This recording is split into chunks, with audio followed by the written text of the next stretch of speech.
对于很多外省老乡朋友些，就怕钱花了，没有买到像我这的农家菜籽油啊。今天呢，我就给大家讲一下我们家的这个菜籽油。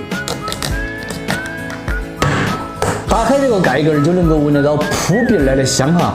你不要看这个桶中头是黢黑的，倒出来它就是一个棕黄色哈。在农村待过的朋友应该都晓得，这个颜色的话就是一个资格的菜籽油。龙头沾完毕，咬起来的话它还能够拉丝。